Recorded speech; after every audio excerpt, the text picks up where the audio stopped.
इस वीडियो में हम देखेंगे कैसे थेल्स थ्योरम के कन्वर्ट्स को प्रूफ करते हैं, और साथ ही साथ इस वीडियो में हम लोग ये भी सीखेंगे कैसे क्वेश्चंस को सॉल्व कर सकते हैं जो थेल्स थ्योरम और इसके कन्वर्ट्स पे बेस्ड है।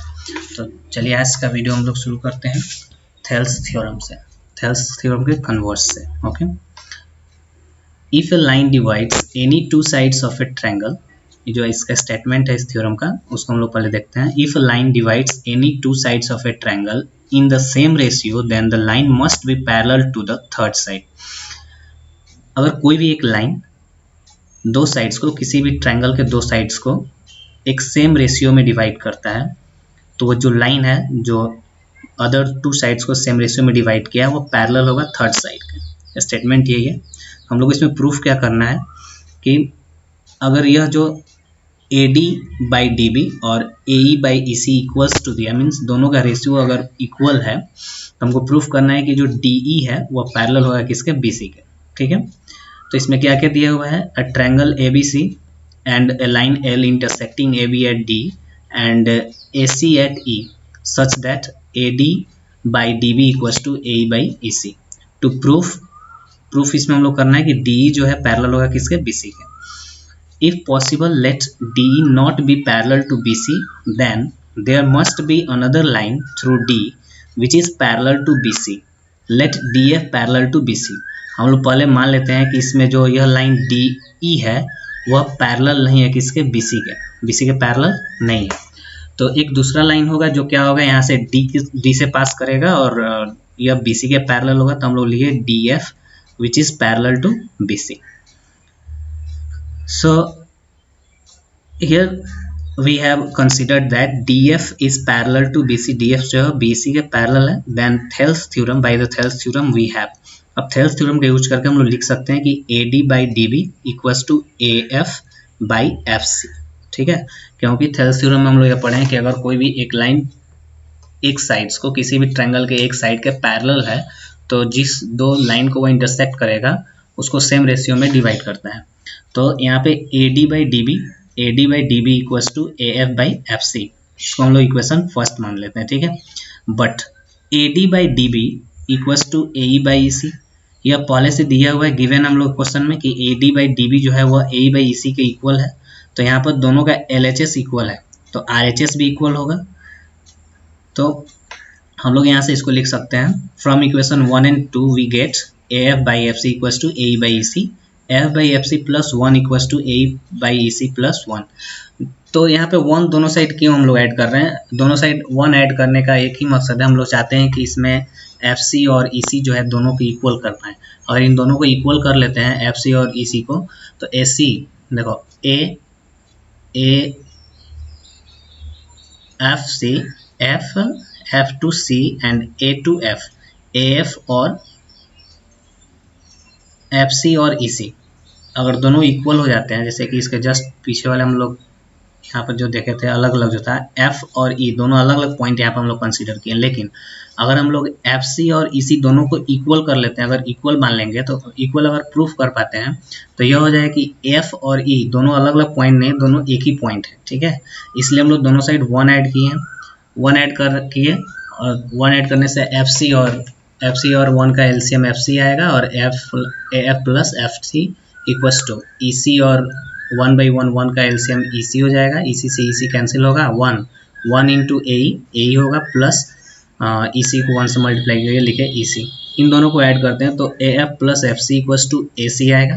जैसे कि AF प्लस FC एक ही लाइन है, एक लाइन को दो पार्ट में बांटा गया, यहाँ पर A से लेकर के F तक और F से लेकर के C तक।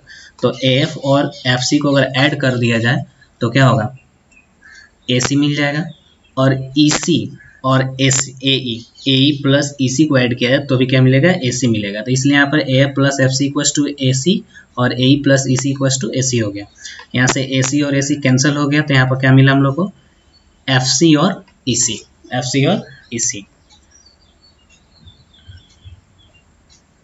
तो 1 या AC और AC cancel, 1 by FC equals to 1 by EC, यहाँ से क्रॉस मल्टीप्लीकेशन करते हैं तो EC इंटू 1 EC और FC इंटू 1 FC। ओके, और यह कब पॉसिबल हो सकता है, only when E and F coincide, E और एफ दोनों अगर एक दूसरे ही एक के ऊपर एक होंगे तभी ये पॉसिबल है।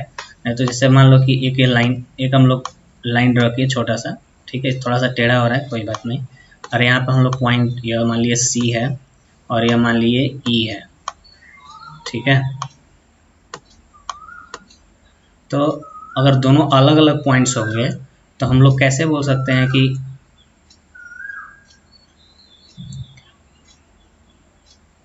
ई से लेकर के डी तक, मान लो यहाँ पर लास्ट में डी है, ई से लेकर के डी तक और सी से लेकर के डी तक, ये दोनों इक्वल हो जाएगा। यह कैसे हो सकता है? यह तभी पॉसिबल है जब ई और सी दोनों एक ही पॉइंट पे हो। तो वही यहाँ पर लिखा गया कि ई और एफ अगर कॉन्साइड करता है, एक ही पॉइंट के ऊपर होता है, तो हम लोग कह सकते हैं कि यह दोनों क्या होगा, इक्वल हो सकता है, इसी इक्वल टू एफ सी। लेकिन हम लोग यहाँ पे प्रूफ किए इसको, इसलिए हम लोग कह सकते हैं कि यह जो पॉइंट एफ है और ई है दोनों एक ही पॉइंट्स है। So hence we can say that D E parallel to B C. तो इस तरह से हम लोग यह थेल्स का जो कन्वर्स था इसको हम लोग प्रूफ किए, ठीक है। अब नेक्स्ट हम लोग देखते हैं इसमें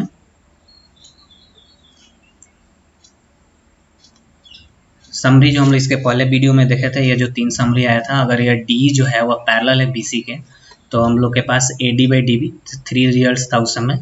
ए D by D B equals to A E by E C होता था। फिर दूसरा हम लोग पढ़े कि ये पूरा लाइन मीन्स पूरा साइड्स ए बी बाई छोटा वाला साइड डी बी, फिर ए सी बाई ई सी। और तीसरा हम लोग देखे थे A D by A B, A D by A B means ऊपर का छोटा वाला पार्ट और फिर पूरा पार्ट, फिर यहाँ पे ए ई बाई ए सी। यह ध्यान रखना हमेशा कि अगर ऐसा नहीं लिख देना है कि A D by A B और ए सी बाई ई सी, ऐसा नहीं लिख देंगे, वो गलत हो जाएगा हम लोग के लिए, ठीक है ना। यह हमेशा ध्यान रखना है कि अगर ए डी, अगर छोटा वाला पार्ट ऊपर कर ले रहे हैं, ऊपर लिख रहे हैं, तो इधर से इस साइड में भी छोटा वाला पार्ट जो ए ई है उसी को ऊपर लिखेंगे। फिर ए बी अगर बड़ा पार्ट पूरा लिए, पूरे साइड्स को लिए, तो इधर भी इस साइड भी ए सी लेंगे, पूरा साइड लेंगे, ठीक है। तो इस तरह से ये 3 रिजल्ट्स इसके पहले हम लोग थेल्स थ्योरम पे देखे थे। फिर इसके कन्वर्स पे एक थ्योरम हम लोग को मिला अभी कि अगर ए डी और डी बी मीन्स ये जो रेशियो है A D by D B और ए ई बाई ई सी दोनों अगर इक्वल हो जाते हैं, तो ये जो साइड जो इन दोनों साइड्स को एक लाइन डी ई जो ए बी और ए सी को कट कर रहा है वह थर्ड साइड के पैरेलल हो जाएगा। यह हम लोग का कन्वर्स ऑफ थेल्स थ्योरम कहता है। तो इनका यूज करके हम लोग क्वेश्चन सॉल्व करना है, ठीक है। तो क्वेश्चंस देखते हैं, कुछ एग्जांपल्स लिया गया है। Problem based on BPT and it's converse, okay. तो हम लोग यहाँ पर देखते हैं, देखो यह एक ट्रायंगल है। अब एग्जांपल में क्या दिया हुआ देख लेते हैं हम लोग। In the given figure MN parallel to AB, यह जो MN है, यह MN यह पैरेलल है किसके, AB के पैरेलल है, MN AB के पैरेलल है। तो जब यह पैरेलल है तो पैरेलल जैसे ही दिया हुआ तो हमारे माइंड में आना चाहिए कि यह जो CM बाई MA है या AM बाई MC और फिर इधर से BQ बाई NC या CM by MA equals to CN by NB, यह क्या हो जाएगा, इक्वल हो जाएगा थेल्स थ्योरम से। यह हम लोग के माइंड में आना, जहाँ भी यह दोनों पैरेलल दिया तो यह कम से कम जरूर माइंड में आना चाहिए। नहीं तो होता क्या है कि हम लोग थ्योरम तो पढ़ लेते हैं, समझ जाते हैं, लेकिन जो क्वेश्चंस होता है हमसे बन नहीं पाता है। तो नहीं बनने का प्रॉब्लम यही है कि हम लोग उस थ्योरम्स को अप्लाई नहीं कर पाते हैं। तो यहाँ पर ठीक है, तो सॉल्यूशन हम लोग इसका देखते हैं कैसे हुआ। In triangle ABC MN parallel to AB, इस ट्रायंगल ABC में AB और C जो ये ट्रायंगल है इसमें हम लोग क्या देखते हैं, इन ट्रायंगल ABC ये जो MN है वह पैरेलल है AB के।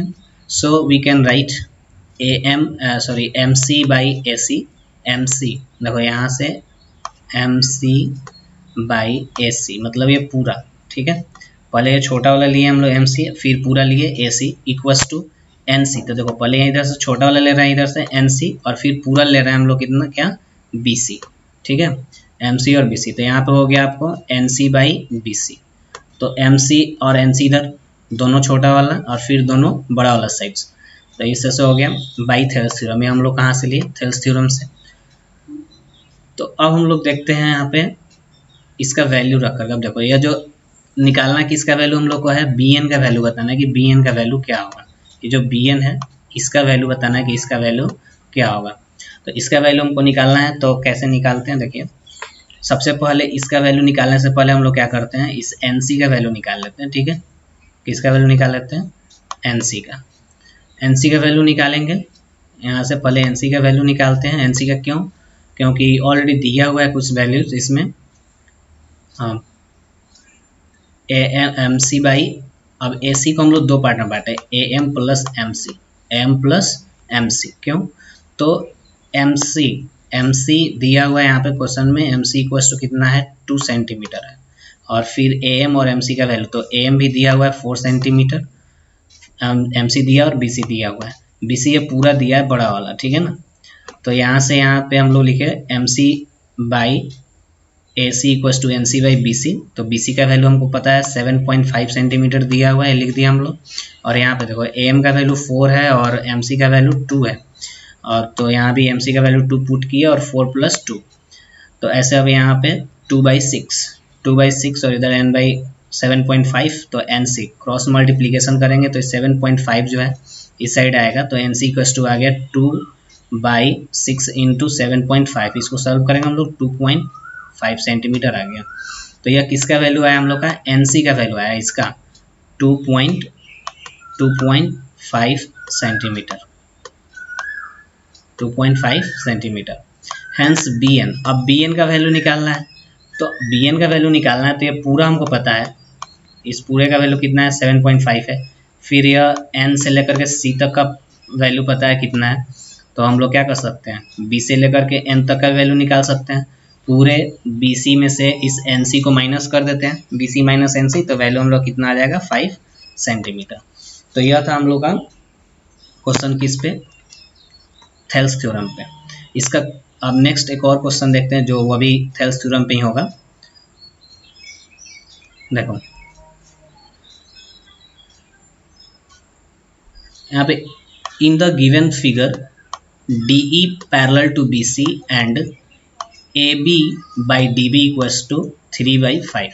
यहाँ पे एक रेशियो दिया हुआ है कि AD बाई DB, इसका जो रेशियो है AD बाई DB का जो रेशियो है वह कितना है 3:5 का है, 3:5 है। फिर find if AC equals to 4.8 centimetre. AC का वैल्यू दिया हुआ है यहाँ पे देखो, AC पूरा यहाँ से यहाँ तक, यहाँ से लेकर के यहाँ तक हमको कितना दे रखा है 4.8 सेंटीमीटर, 4.8। तो अगर इसको हम लोग x मान लिए हैं, AC को AE को x माने हैं, तो यहाँ से यहाँ तक जो बच गया कितना बचेगा, पूरे टोटल में से x को माइनस करेंगे तो 4.8 माइनस x सेंटीमीटर। तो यह हो गया हमारा, इधर का तो वैल्यू लिख लिया और इधर दिया हुआ है 3:5, ठीक है। तो let a equal to x centimetre, इसी तो हो जाएगा हम लोग का ए सी माइनस ए, तो 4.8 माइनस एक्स सेंटीमीटर। फिर now in triangle A B C D parallel to B C, D parallel to B C, so A D by D B equal to A E by E C. क्योंकि यहाँ पर D parallel दिया B C के, D जो है वो B C के parallel है, तो हम लिख सकते हैं A D by D B equal to A E by E C. कैसे, थेल्स थ्योरम से, ठीक है ना, थेल्स थ्योरम से इसको हम लिख सकते हैं। सो यहाँ पर हम लोग 3/5 जो दिया वो लिखे, 3/5 किसका, A D by D B का वैल्यू लिखे, 3/5 equals to x by 4.8 minus x. अब यहाँ से इसको सॉल्व करना है, क्रॉस मल्टीप्लीकेशन करेंगे, 5 से x को मल्टीप्लाई करेंगे और 4.8 से 8 माइनस एक्स से मल्टीप्लाई करेंगे 3 को, मल्टीप्लाई किए तो 3 into 4.8 minus x equals to 5x और फिर 3 से मल्टीप्लाई किए 14.4 और 3x माइनस हो जाएगा। -3x को दूसरे साइड जब ले जाएंगे ट्रांसपोज करेंगे तो 5x + 3x 8x और इधर 14.4। अब यहाँ से x का वैल्यू हम लोग को निकालना है, इसलिए x इक्वल्स टू कितना हो जाएगा 14.4/8, 14.4/8 और इसका वैल्यू कितना हो गया 1.8 सेंटीमीटर। तो ऐसे बहुत ही इजीली हम लोग क्या कर सकते हैं, क्वेश्चन को सॉल्व कर सकते हैं। बट यही कि कैसे थ्योरम को यूज़ करना है किस क्वेश्चन में, ये हम लोग को देखना पड़ेगा। नेक्स्ट क्वेश्चन देखते हैं इसमें, नेक्स्ट एग्जांपल, इफ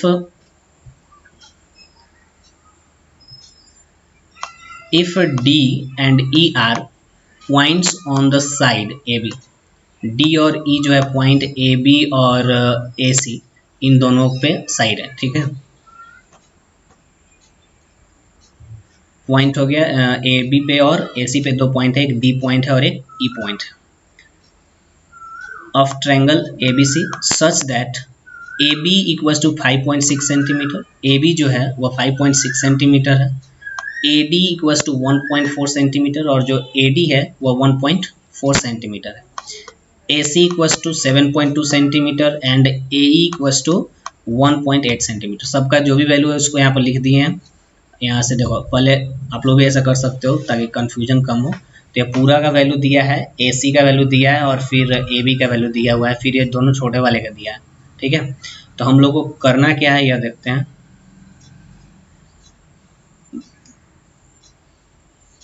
यहाँ पर देखो, इसलिए हम लोग यहाँ पर लिख सकते हैं A D by A B, A D by A B, A D और बाई ए बी, छोटा वाला यहाँ से यहाँ तक और पूरा यह बड़ा।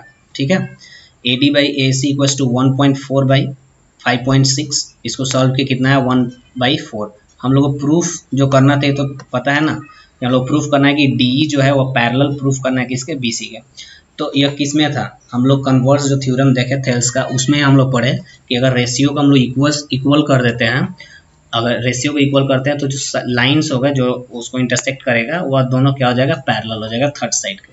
तो 1/4 हो गया। फिर यहाँ से A E by A C, A E by A C, A E by A C equals to 1.8 centimetre by 7.2 centimetre, cancel किया कितना आ गया 1/4। तो यहाँ से A D by A B और ए ई बाई ई सी दोनों इक्वल हो जाएगा, क्योंकि इसके दोनों के आर एच एस इक्वल है तो एल एच एस भी इक्वल होगा। और जैसे एल एच एस इक्वल किया मीन्स दोनों का रेशियो इक्वल हो गया। इस तरह से हम लोग कर सकते हैं by converse of Thales theorem D parallel to B C. तो ये क्वेश्चन भी हम लोग प्रूफ कर लिए, देख लिए। ओके, नेक्स्ट क्वेश्चन देखते हैं हम लोग, एग्जाम्पल 4। इसमें इन the given figure A D by D B equals to A E by E C and angle D A D E equals to angle A C B, prove that triangle A B C is an isosceles triangle. इसमें करना क्या है कि ये देखो, ये दो यहाँ पर ट्रायंगल जो दिया है ए बी सी जो ट्रायंगल है, इसमें एक लाइन है डी ई जो ए बी और ए सी को इंटरसेक्ट कर रहा है। ऐसे इंटरसेक्ट कर रहा है कि A D by D B और A E by E C